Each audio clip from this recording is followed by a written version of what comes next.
few years back, Hideo Kojima announced Metal Gear Solid Rising. It was an action game that followed Raiden and allowed you to cut what you wanted. It was a cool idea, and it looked to change action games if it was successful. That game has since been scrapped, and it was given to Platinum Games since Kojima admitted that his team wasn't up to the task of making an action game. Can Platinum live up to the promise of slashing freedom made by Kojima, or will they lose their luster dealing with someone else's franchise?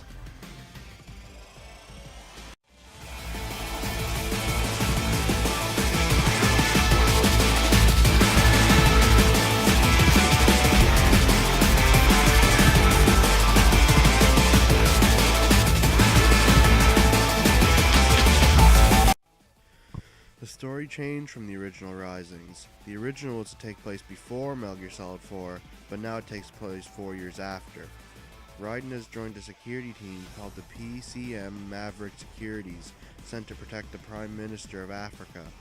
Things take an obvious turn for the worse when a warmonger group, Desperado, attack and murder the Prime Minister. They then proceed to beat Raiden to a pulp and leave him. He comes back with more cybernetics and proceeds on his path to take Desperado out and put an end to their war plans. The story seems pretty simple, but the dialogue between Raiden and the members of Desperado is usually interesting and well done. It's not complex like the original Metal Gear Solid series, but it's still a path worth walking down. Not to mention the final fight is one of the best fights in any game in a lot of ways.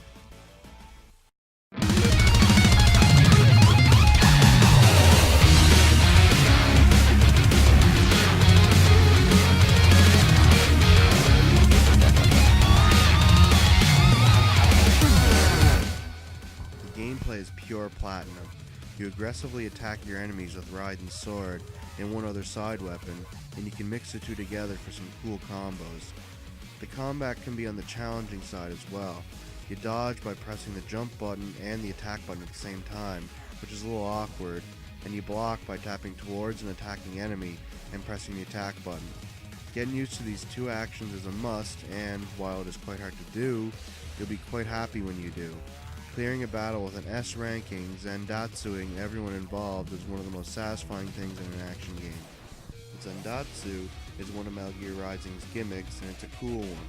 As you fight, you fill up your energy meter, and that meter can be used to perform a Zandatsu on a defeated enemy to finish them off.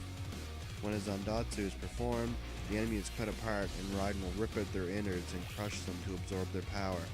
Doing this refills Raiden's health and energy meters, and the game balances out with a high difficulty level, so it never seems easy. The biggest thing about the game, however, is the cutting. When the game was originally shown off, you could cut pretty much anything you wanted, which was an awesome idea. The actual cutting in the game is almost all of what they promised. There are a lot of things you can't cut, but these are things that are obviously uncuttable due to game design. This isn't Red Faction after all. You can cut some of the environment, and you can cut the enemies apart while in blade mode, and it never gets old. The level design, on the other hand, is bland and straightforward. It never surprises you and never awes you with its level design, but it makes up for that with the combat and boss fights. The boss fights are fantastic and clearly a highlight, as was the case with Platinum's own Mad World. They keep you on your toes and require a specific Zandatsu to overcome. They keep the game fun and challenging, and you'll be awaiting each one with bated breath, only allowing you to rest easy when you strike down the amazing final boss. The game is quite short, however, but similar to Platinum's previous games, the game ends just as it's starting to get old.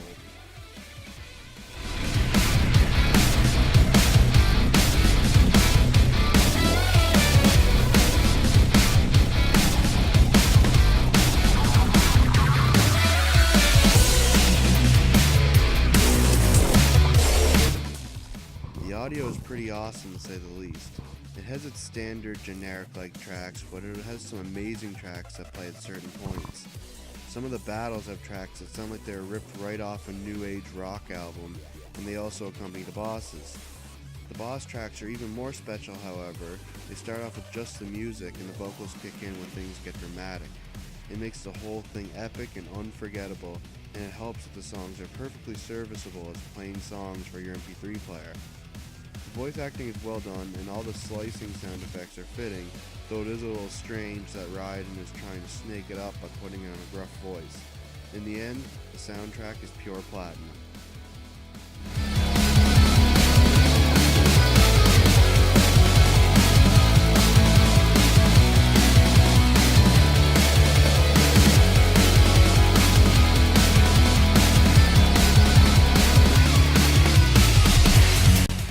The visuals are a little mixed considering the game's history.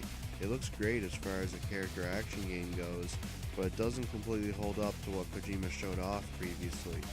The ability to cut the enemies and part of the environment apart is fantastic looking, and the character models look excellent, but the environments are bland.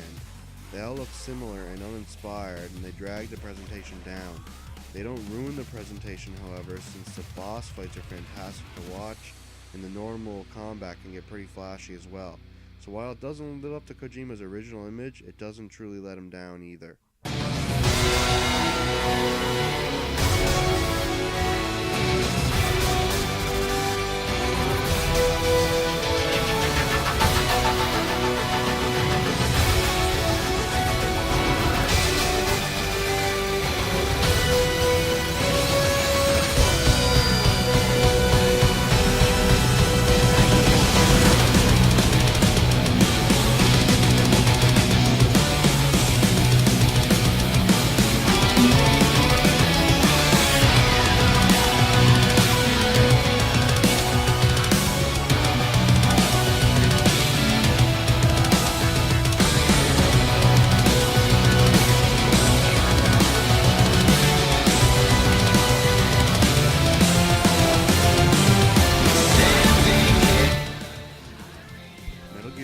Revengeance is a great starting point for what hopefully becomes a spin-off series.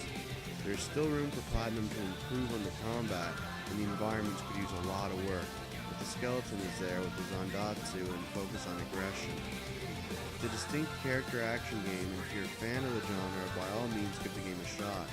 It's quite short, which is a shame, but they couldn't have packed more awesome into the first shot they tried. Draw your sword and dive into the Revengeance. I award this game an 8.5 out of 10.